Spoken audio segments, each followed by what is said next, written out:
안녕하십니까, 문탈란TV입니다. 문재인이 바이든과 정상회담에서 최악의 성적표를 받았습니다. 미국 가서도 국내와 마찬가지로 퍼주기를 하고 손에 쥔 것은 미사일 지침 해제 외에 별로 없는 그런 결론으로 막을 내렸습니다. 바이든이 기자회견 종료 시점에 언급한 한국군 55만 명에 대한 백신 지원은 경제적 긍정 효과가 매우 제한적이란 점에서 많은 국민이 기대해온 것과는 거리가 먼 것입니다. 안보를 명분으로 한 바이든의 한국군 55만 명 백신 지원은 한국으로부터 수십조의 투자를 끌어낸 바이든의 노련한 외교에 무능한 문재인이 참패를 당한 모습입니다.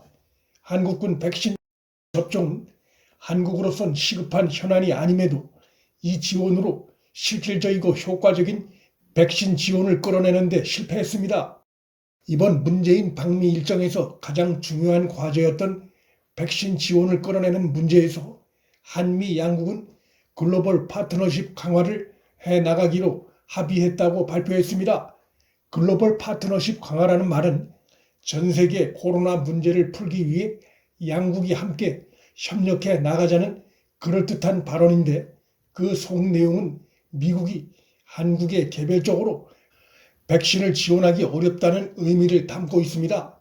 한국군 지원 외에 한국민에 대한 백신 지원이 있을지 여부는 불확실한 상황이 됐습니다. 문재인이 기자 질문을 받고 추후 미국이 검토를 해 직접 지원에 대해 결정할 것이라고 언급한 부분이 있는데 이것이 한국군에 대한 백신 지원과 별개의 내용인지 불명확하고 또한 추가 제공이 있다 하더라도 그 양이 얼마가 될지 언제쯤 들어올지 불투명합니다.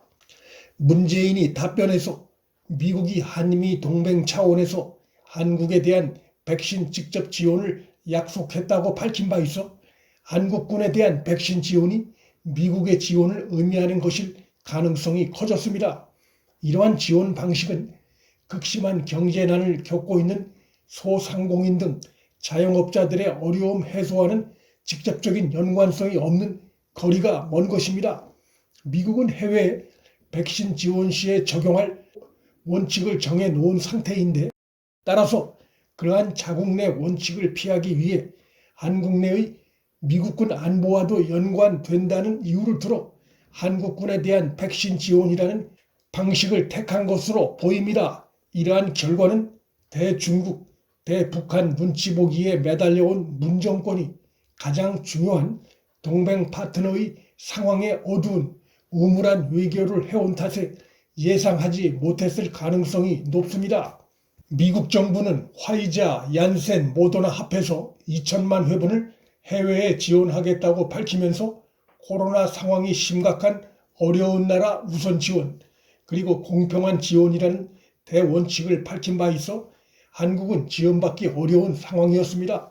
미국 정부는 정상회담 과정에서 한국을 선진국으로 지켜세우고 또 한국의 의학기술을 지켜세우면서 문재인이 요구한 한국의 일반 국민에 대한 백신 지원 요구를 사실상 거절한 셈이 됐습니다. 미국이 한국에 제공한 또 하나의 눈에 띄는 대목은 미사일 사거리 지침 종료인데 문재인이 미사일 문제를 먼저 이슈로 거론함으로써 오히려 미국 정부로 하여금 한국으로부터의 골치 아픈 여러 요구를 퉁칠 수 있는 빌미를 제공한 측면이 있습니다.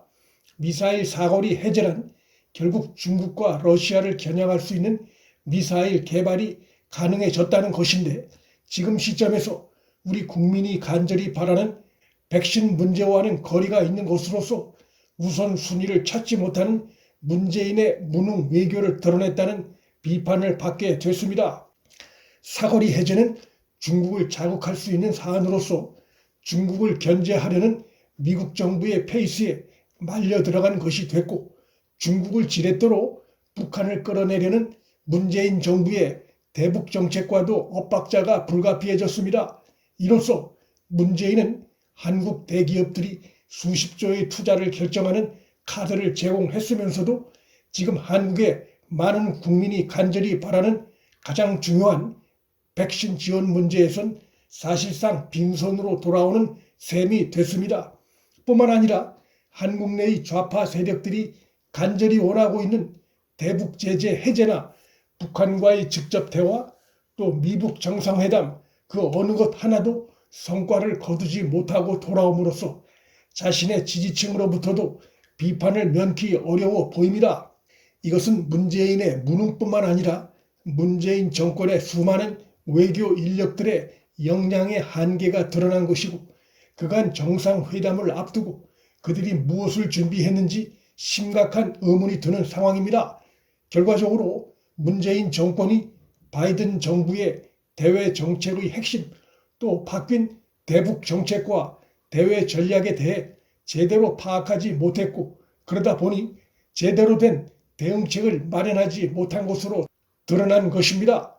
또한 이러한 외교 참사가 발생한 데에는 바이든 행정부 내에 문재인이 그간 트럼프와 함께 벌인 대북 외교 쇼에 대한 불신과 비판이 상당히 강하게 퍼져 있다는 것을 보여주는 측면도 있습니다. 북한 핵과 관련한 그간 문재인이 트럼프 시대에 국제사회에 내뱉었던 여러 거짓말들에 대해 새 바이든 정부가 들어서면서 그 후폭풍이 부는 조짐의 일환입니다. 한국에 대한 미국의 백신 직접 제공 여부에 답을 하는 문재인의 표정은 일그러져 있었고 말은 더듬었습니다. 수십조의 미국 투자를 해놓고도 가장 중요한 문제 해결에 실질적인 접근을 하지 못했으니 외교 무능을 비판받을 수밖에 없게 됐다는 것을 본인도 느꼈을 것입니다. 문재인의 오락가락하는 외교의 모습은 미사일 지침 종료에서도 드러납니다. 사드 장비 반입을 지연시켜온 문재인 정권이 이번 한미 정상회담을 통해 미사일 사거리 지침을 종료시킴으로써 중국을 겨냥한 미사일 개발이 가능하게 돼 앞뒤가 안 맞는 행동이란 비판이 불가피해졌고, 중국의 반발과 어떤 형태로든 보복이 예상됩니다. 한미 동맹이 정상화를 찾아가는 과정이긴 하지만 대중국 안보 외교에서 극과 극을 오가는 모습을 보이는 점은 문 정권의 또 다른 불안 요소를 보여주고 있습니다. 바이든과 한미 정상회담을 마친 문재인은 코로나19 관련해 혹을 때려 미국에 갔다가 혹을 하나 더 붙이고 돌아온 셈이 됐습니다. 문재인 정권이 무능한 모습을 그대로 보여준 이번 한미 정상회담이었습니다. 문틀란TV 여기서 마칩니다. 구독과 좋아요, 알림 설정은 방송 제작에 큰 힘이 됩니다. 시청해 주셔서 감사합니다.